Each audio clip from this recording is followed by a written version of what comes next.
The myth of Christopher Columbus. On October 12th, 1492, Christopher Columbus stepped ashore on an island in the Bahamas, forever altering the course of human history. For generations, this moment has been celebrated in textbooks and classrooms, hailed as the dawn of a new age, the discovery of the Americas. Cities bear his name, statues commemorate his visage, and for over a century, the United States has honored him with a federal holiday. To many, Columbus symbolizes courage, curiosity, and exploration. But behind this carefully crafted narrative lies a story far darker, a legacy built on exploitation, enslavement, and genocide. As Columbus and his crew disembarked from the Santa Maria, they were greeted by the indigenous Taino people, who welcomed them with open arms, offering food, gifts, and friendship. Columbus's own journals record the generosity of the Taino, describing them as so naive and so free with their possessions that no one who has not witnessed it would believe it. He noted their lack of weapons and their peaceful demeanor, adding ominously that they would make excellent servants. This initial encounter set the tone for what would follow, a calculated campaign of conquest and domination that would devastate the Taino and countless other indigenous peoples. The island Columbus called Hispaniola, now home to Haiti and the Dominican Republic, became the epicenter of his brutal rule. Under his governance, the indigenous population was subjected to unspeakable atrocities. Those who failed to meet the gold quotas imposed by Columbus faced mutilation, with their hands chopped off as a warning to others. Thousands were enslaved and shipped to Europe, many dying en route. Others were forced into backbreaking labor in the mines and fields, their lives cut short by exhaustion, starvation, abuse, and disease. Within decades, the Taino population plummeted from an estimated 1 million to near extinction. This is the legacy of Christopher Columbus, a man whose actions laid the foundation for the colonization and exploitation in the Americas. Yet, for centuries, his story has been sanitized and celebrated. How did this happen? How did a figure so deeply entwined with human suffering become a hero in the American imagination? The answer lies not in the truth of history, but in the power of myth-making. Columbus's elevation as a symbol of discovery and progress was no accident. It served a purpose: to justify European expansion and to create a unifying narrative for a young and diverse United States. By the late 19th century, as waves of Italian immigrants faced discrimination, Columbus, believed to be an Italian Catholic, was embraced as a symbol of their contributions to American society. In 1937, President Franklin D. Roosevelt proclaimed Columbus Day a national holiday, solidifying Columbus's status in the pantheon of the American mythos. But in recent decades, cracks have begun to appear in this carefully constructed myth. Indigenous activists and historians have challenged the traditional narrative, exposing the atrocities committed by Columbus and the devastating impact of his voyages on the Americas. Statues of Columbus have been defaced, toppled, or removed entirely. Cities and states across the United States have replaced Columbus Day with Indigenous Peoples Day, a shift that acknowledges the resilience and contributions of Native peoples while confronting the painful legacy of colonization. This is a story of conquest and resistance, of myths and truths, and of the enduring struggle to reckon with history. Together, we will unmask Columbus and confront the dark legacy he left behind. The First Voyage. On the morning of October 12th, 1492, the calm waters of the Caribbean reflected the sails of 3 European ships: the Nina, the Pinta, and the Santa Maria. The Taino people, native to the island later named San Salvador, watched with curiosity as these strange vessels anchored near their shores. To the Taino, these arrivals were unfamiliar, but not immediately threatening. They greeted the newcomers with generosity, offering food, gifts, and shelter. Little did they know, their world was about to be torn apart. Christopher Columbus had written extensively about this first encounter in his journal, marveling at the innocence and generosity of the Taino. They brought us parrots and balls of cotton and spears and many other things, which they exchanged for the glass beads and hawk's bells we gave them," he recorded. "They were well built, with good bodies and handsome features. They do not bear arms, and do not know them, for I showed them a sword. They took it by the edge, and cut themselves out of ignorance." To Columbus, this was not an observation of cultural differences. It was an opportunity. In the same entry, he declared his intention to take some of them by force, a chilling prelude to the brutality that would soon follow. As Columbus explored the islands of the Caribbean, he took note of the people, the resources, and the potential for wealth. He wrote extensively about the traditional garb, jewelry, and ornaments worn by the Taino, immediately envisioning the riches he could deliver to Spain. This obsession with wealth would set the stage for centuries of conquest, slavery, and resource extraction across the Americas. But the seeds of destruction were not sown by gold lust alone.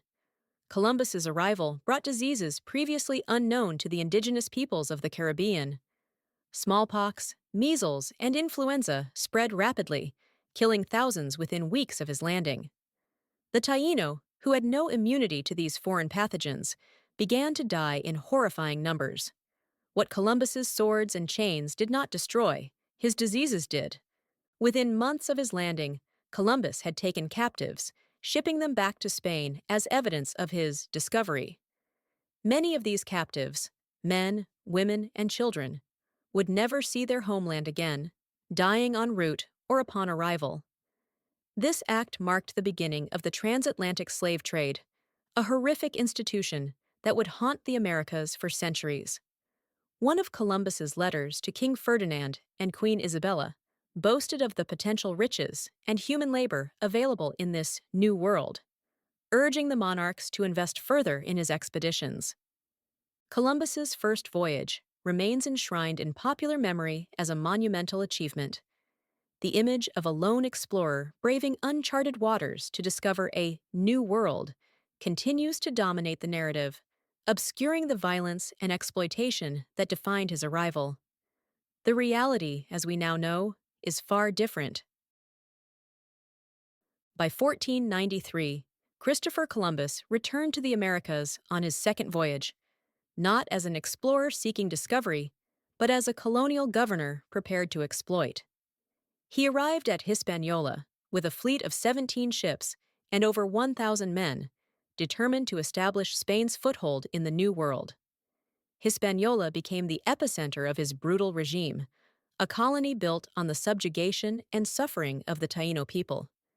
The encomienda system, which Columbus and his men imposed, granted Spanish settlers the right to extract labor and tribute from the indigenous population.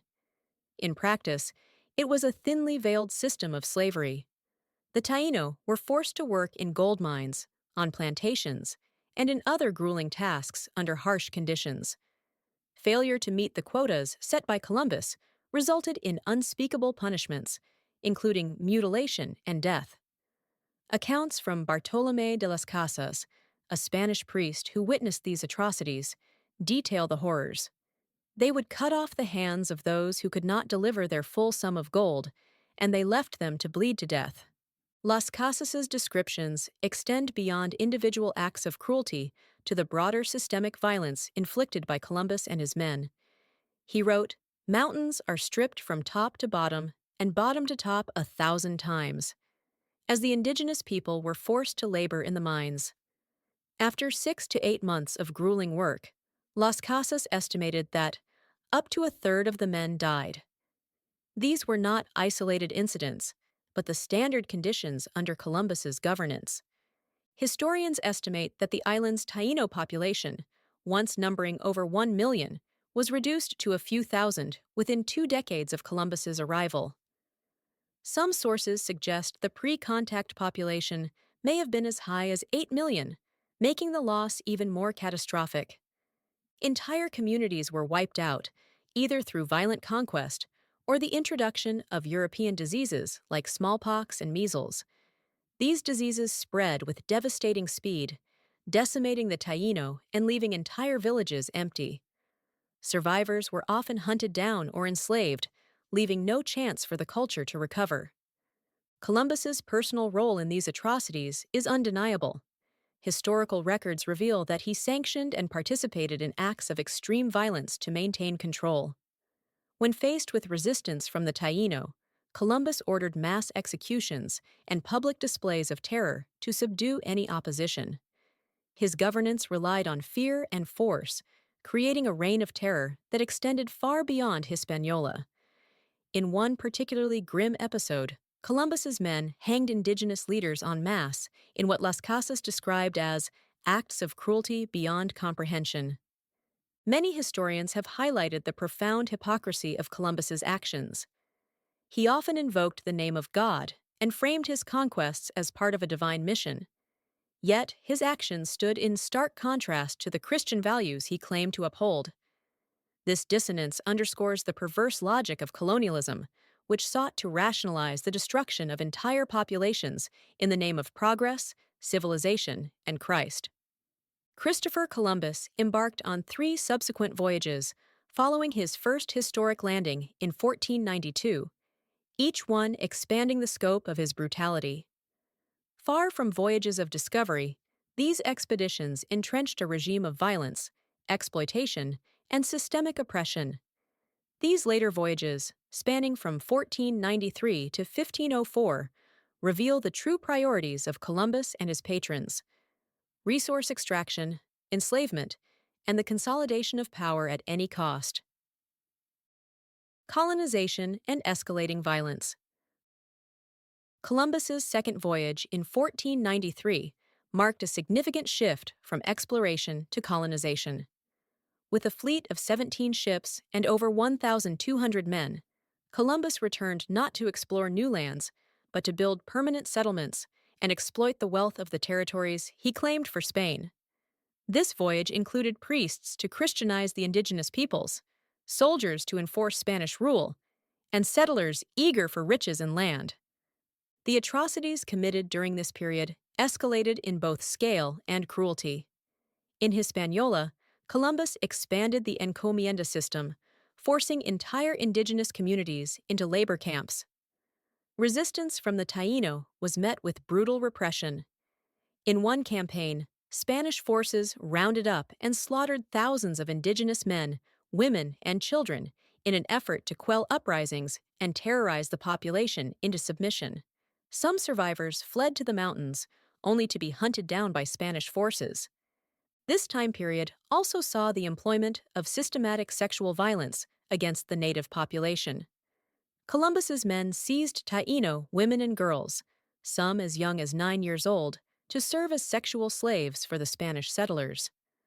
Las Casas later wrote, "There were many women taken by force and treated in such a way that it is not fit to be recounted here." This pervasive sexual violence added another layer of suffering to an already devastated population. By the time of his third voyage in 1498, Columbus's reputation in Spain had begun to waver. Reports of mismanagement, corruption, and the horrific conditions in Hispaniola reached the Spanish crown. Nevertheless, Columbus set out again, this time with a smaller fleet. He was determined to explore further south and prove the existence of vast, untapped wealth in the Americas. During this voyage, Columbus reached the northern coast of South America, near present-day Venezuela. This accomplishment was overshadowed by the chaos in Hispaniola. Settlers' grievances against Columbus mounted. They accused him of hoarding gold, favoring his family in matters of governance, and ruling with tyrannical cruelty. Columbus's policies had alienated even the Spanish colonists, who resented the harsh punishments he imposed for dissent and the lack of tangible rewards for their loyalty. Discontent boiled over into open rebellion, with settlers writing letters to the Spanish crown to plead for intervention. These accounts painted Columbus as an incompetent and oppressive leader, unfit to govern Spain's burgeoning empire. By the late 1490s, Christopher Columbus's iron grip on the colony and his lofty status as a celebrated explorer began to erode under the weight of mounting scandals. Reports of widespread mismanagement, rampant corruption, and unthinkable cruelty reached the Spanish crown, painting a grim picture of life in the colonies. The colony was on the brink of collapse due to overexploitation of resources, rebellion among the Taino, and growing dissent among the Spanish settlers. Reports from this time describe a society riddled with violence, starvation, and disease. The Spanish crown, increasingly alarmed by the reports coming out of Hispaniola, sent Francisco de Bobadilla, a royal commissioner, to investigate the situation in 1500. Bobadilla arrived in the colony to find a society in chaos. His findings confirmed the settlers' worst accusations. Columbus had mismanaged the colony, abused his power, and presided over a regime of terror. The indigenous population was on the brink of extinction. The settlers were in open revolt, and the colony's economy was in shambles. Bobadilla wasted no time in asserting his authority. He arrested Columbus and his brothers, Diego and Bartolomeo, who had also held prominent positions in the colony. Columbus was stripped of his titles as governor and viceroy of the Indies and sent back to Spain in chains. This dramatic fall from grace marked the first time Columbus faced significant consequences for his actions, though the punishment paled in comparison to the suffering he had inflicted on others. Upon his return to Spain, Columbus mounted a vigorous defense of his actions. He portrayed himself as a loyal servant of the crown, unfairly maligned by disgruntled settlers and political rivals. In letters to King Ferdinand and Queen Isabella, he emphasized the hardships he had endured in the name of exploration and the sacrifices he had made for Spain's glory.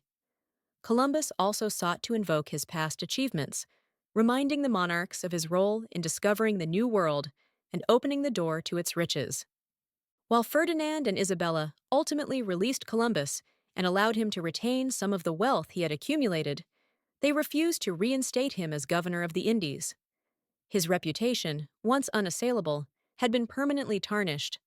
Though he would go on to undertake a fourth voyage, Columbus's influence over the colonies he had founded was effectively ended.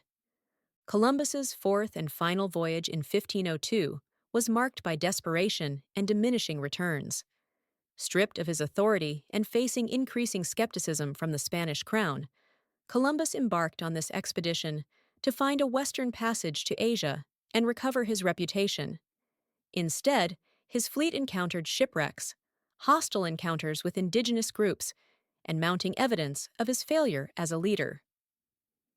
During this voyage, Columbus explored parts of Central America, including present-day Honduras, Nicaragua, and Panama. Despite his continued belief that he was nearing Asia, Columbus's later expeditions yielded no significant wealth or strategic advantage for Spain. The expedition ended in disaster, with Columbus stranded in Jamaica for nearly a year before being rescued. By the time he returned to Spain in 1504, he was a diminished figure. He was sick, impoverished, and stripped of any former status or prestige he previously enjoyed. Hispaniola, once envisioned by Columbus as the cornerstone of Spain's New World Empire, had descended into a state of near-total collapse by the end of the 1490s. The relentless exploitation of the Taino people had decimated their population, leaving the colony without the labor force it depended on for mining, agriculture, and other essential activities. Starvation and disease became rampant, affecting both the indigenous population and the Spanish settlers, many of whom had come to Hispaniola with dreams of wealth, only to find extreme hardship and despair. The end of Columbus's life. In the final years of his life, Columbus retreated into obscurity. Stripped of his titles and facing growing criticism from his contemporaries, he struggled to reconcile his diminished status with the grandeur of his earlier ambitions. He died in 1506, still convinced that he had reached the outskirts of Asia and unaware of the full scope of his discovery. Despite his fall from favor during his lifetime, Columbus's legacy would later be rehabilitated and mythologized, particularly in the United States, where he came to be celebrated as a symbol of exploration and progress. The events leading to his arrest and removal from power offer a critical perspective on the darker realities of his career. They reveal a man whose insatiable greed, ruthless ambition, and inability to govern effectively left a trail of destruction in their wake. Leif Erikson.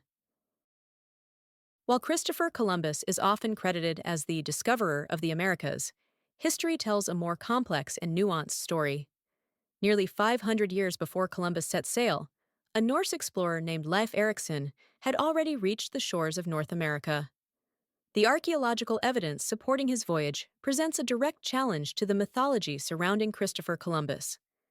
Renowned for their seafaring skills, the Norse peoples ventured far from their Scandinavian homelands, establishing settlements across Europe, the British Isles, Iceland, and Greenland in a time period commonly referred to as the Viking Age, spanning roughly from 800 to 1100 CE. It was from this cultural backdrop of exploration that Leif Erikson emerged. Leif Erikson, the son of Eric the Red, was born in Iceland and raised in Greenland, a Norse colony established by his father. Inspired by tales of lands to the west, Erikson set out around the year 1000 CE to explore these distant territories. According to the Saga of the Greenlanders and the Saga of Eric the Red, Norse texts that recount these voyages, Erikson and his crew crossed the North Atlantic, eventually landing in what is now Newfoundland, Canada.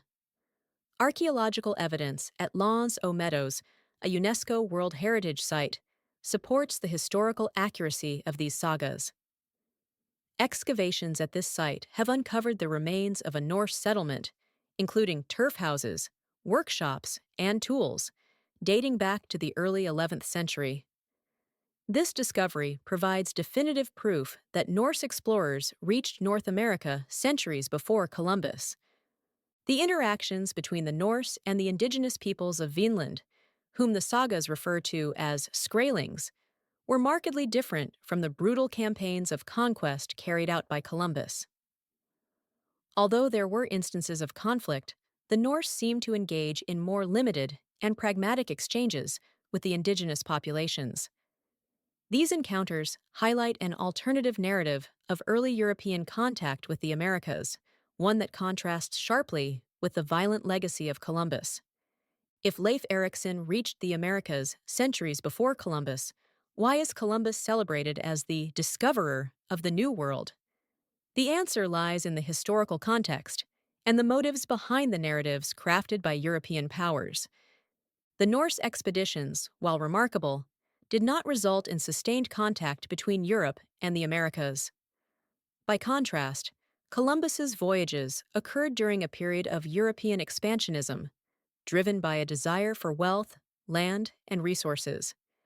His expeditions were quickly followed by waves of conquest and colonization, ensuring that his discovery became a cornerstone of European imperialism. Furthermore, the mythology surrounding Columbus was carefully cultivated to serve political and cultural agendas. By the late 19th century, as the United States sought to establish a national identity, Columbus was elevated as a symbol of exploration and progress. The Italian-American community, facing discrimination at the time, also embraced Columbus as a figure of pride. This is further complicated due to the fact that there is significant evidence that Columbus was actually Portuguese, not Italian, leading to the establishment of Columbus Day as a federal holiday in 1937. Leif Erikson, despite his earlier voyages, lacked the political and cultural machinery needed to cement his place in popular memory. The construction of a national hero. The mythologization of Columbus as a heroic figure gained momentum in the late 18th and early 19th centuries, coinciding with the birth and growth of the United States. As the fledgling nation sought to establish its identity, it turned to historical figures who could symbolize its values. Columbus, with his supposed courage, perseverance, and role as a discoverer, became an ideal candidate. His story of sailing into the unknown aligned with the narrative of American exceptionalism and the manifest destiny ideology that would later justify westward expansion. Washington Irving's 1828 biography, A History of the Life and Voyages of Christopher Columbus, played a significant role in shaping this narrative. Irving's work was a blend of fact and fiction, romanticizing Columbus's voyages and portraying him as a visionary hero who defied skeptics and charted a new course for humanity. This fictionalized account cemented Columbus as a larger-than-life figure, reinforcing the idea that his discovery was a singular, world-changing event. For generations, American schools have perpetuated a sanitized and celebratory version of Columbus's story. Textbooks often depict him as a bold explorer who brought civilization to the Americas, glossing over the violence, enslavement, and genocide that followed his arrival. Children are taught rhymes like, "In 1492, Columbus sailed the ocean blue," further embedding a simplistic and uncritical narrative into the collective consciousness. Popular culture has also played a significant role in shaping perceptions of Columbus. Films, books, and public commemorations have reinforced the image of Columbus as a trailblazer and a symbol of progress. This portrayal has not only obscured the darker aspects of his legacy, but also contributed to the erasure of Indigenous histories and experiences. The myth of Columbus as a heroic figure persists, despite increasing awareness of the atrocities committed under his command. This persistence can be attributed to the deeply ingrained nature of his narrative in American identity. Columbus represents ideals that many Americans hold dear: exploration, innovation, and triumph against adversity. To question or dismantle this narrative is to challenge the very foundations of how the nation has chosen to define itself. The status of Christopher Columbus is evident in the numerous honors bestowed upon him in the United States. Cities like Columbus, Ohio, and Columbia, South Carolina, bear his name. Even the nation's capital, the heart of the empire, is found in the District of Columbia. Statues of Columbus stand in public spaces across the country, like in New York City's iconic Columbus Circle. The glorification of Columbus comes at a significant cost. It perpetuates a Eurocentric narrative that marginalizes Indigenous peoples and their histories. By celebrating Columbus as a hero, the United States implicitly endorses the colonial violence and exploitation that accompanied his voyages. This narrative also reinforces the idea that history is shaped by great men, ignoring the broader social, cultural, and ecological impacts of their actions. Toppling statues. Across the United States and beyond, communities have increasingly taken direct action to confront the legacy of Christopher Columbus. From defacing and toppling statues to renaming public spaces, these acts represent a growing rejection of Columbus as a symbol of progress and discovery. Statues of Christopher Columbus have long been a fixture in public spaces, from grand city plazas to small community parks. These monuments were erected not just to commemorate the man, but to symbolize ideals such as exploration, progress, and European triumph. However, for many, these statues serve as painful reminders of the violence, enslavement, and genocide that Columbus's expeditions unleashed upon Indigenous peoples.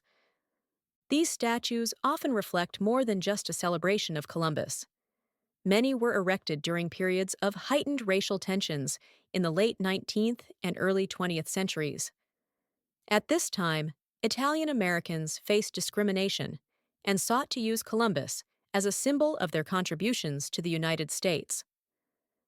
Simultaneously, these monuments also became markers of colonial pride and, in some cases, symbols of white supremacy. Their placement in public spaces reinforced narratives of European dominance while marginalizing Indigenous histories and experiences.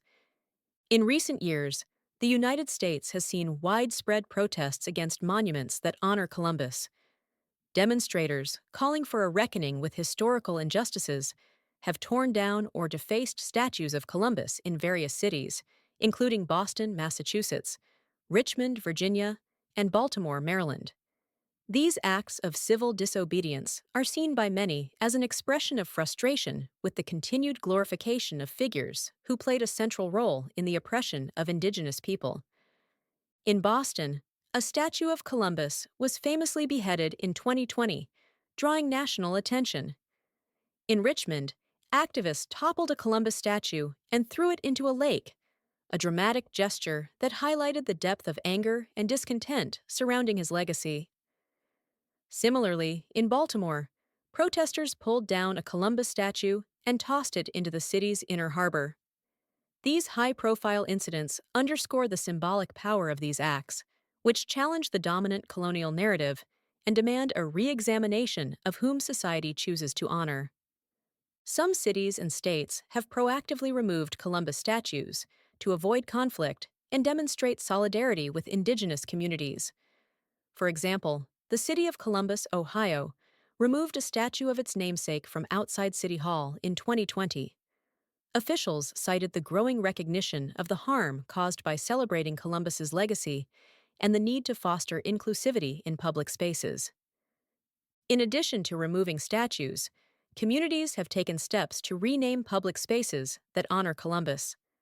Streets, parks, and schools bearing his name have been rebranded to reflect more inclusive values.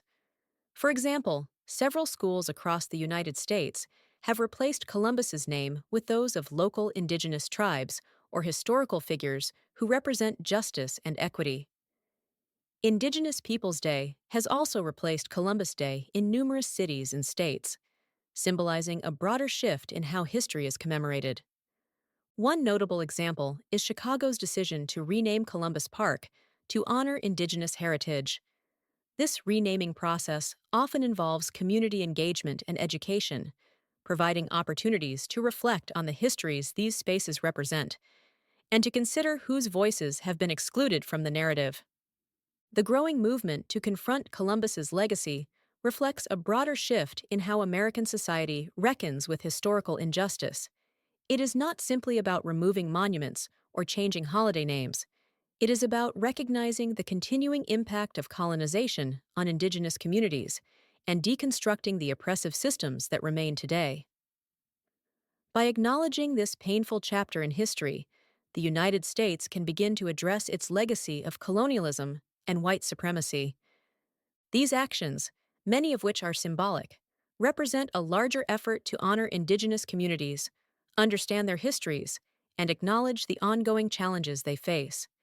Movements to remove statues, rename spaces, and reframe historical narratives offer opportunities for dialogue, education, and healing. They also challenge the dominant colonial narrative that has long erased or marginalized Indigenous voices. A path toward reconciliation. By removing symbols of colonial violence and honoring Indigenous histories, these movements are paving the way for reconciliation. They challenge society to confront uncomfortable truths about its past and to reimagine its future. These acts of defiance and reclamation are about more than just statues. They are about creating a more accurate, inclusive narrative that reflects shared values of equity and justice. As the movement grows, it offers an opportunity for deeper reflection on the systems of oppression that have shaped the United States. Addressing these legacies is not just about correcting historical narratives, but about dismantling the structures of power and privilege that continue to marginalize Indigenous communities today. In recent decades, a growing movement has sought to reframe the narrative surrounding Christopher Columbus and the so-called discovery of the Americas. Central to this effort is the campaign to replace Columbus Day with Indigenous Peoples Day, a holiday that honors the resilience, history, and contributions of Indigenous peoples. The push to replace Columbus Day stems from the recognition that celebrating Columbus glorifies a legacy of colonial violence, enslavement, and genocide. For many Indigenous peoples, Columbus's arrival in the Americas marks the beginning of centuries of systemic oppression, land theft, and cultural erasure. To honor him with a national holiday is to ignore and perpetuate this painful history. The idea of Indigenous Peoples Day began to gain traction in 1977 during the United Nations International Conference on Discrimination Against Indigenous Populations in the Americas. Indigenous activists and leaders used the conference as a platform to challenge the glorification of Columbus and highlight the devastating impact of his arrival on their ancestors and cultures. they called for a holiday that would acknowledge the survival and contributions of indigenous peoples rather than celebrate a figure associated with their oppression. Berkeley, California, became the first city in the United States to officially replace Columbus Day with Indigenous Peoples Day in 1992, marking the 500th anniversary of Columbus's arrival. This decision set a precedent, inspiring other cities, states, and organizations to reconsider how history is commemorated and whose voices are prioritized in public memory. Indigenous Peoples Day seeks to shift the focus from a narrative of conquest and discovery to one of resilience and survival. It is a call to acknowledge the rich histories and cultures of indigenous peoples, many of which existed long before European contact and continue to thrive today despite ongoing challenges. The holiday also provides an opportunity to educate the public about the true impacts of colonization and to celebrate indigenous contributions to society. Indigenous Peoples Day also serves as a platform for celebrating indigenous cultures and achievements. Events held on this day often include traditional ceremonies, art exhibits, and educational workshops that highlight the richness and diversity of indigenous communities. By centering indigenous voices and experiences, the holiday fosters greater understanding and respect for the histories and contributions of the original inhabitants of the Americas. Over the past few decades, the movement to adopt Indigenous Peoples Day has gained significant momentum. Cities like Seattle, Minneapolis, and Denver have replaced Columbus Day with Indigenous Peoples Day, as have states like Maine, New Mexico, and Vermont. These changes reflect a growing awareness of the need for more inclusive and accurate representations of history. Indigenous communities and their allies have organized protests, educational campaigns, and public events to draw attention to the harmful legacy of Columbus and the importance of honoring indigenous peoples. Social media has played a crucial role in amplifying these efforts, helping to mobilize support and spread awareness to audiences around the world. The movement to replace Columbus Day with Indigenous Peoples Day is part of a larger effort to confront the legacies of colonialism and systemic injustice.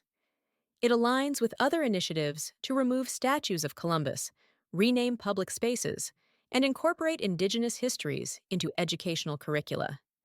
These actions represent a broader reckoning with the past and a commitment to building a more equitable future.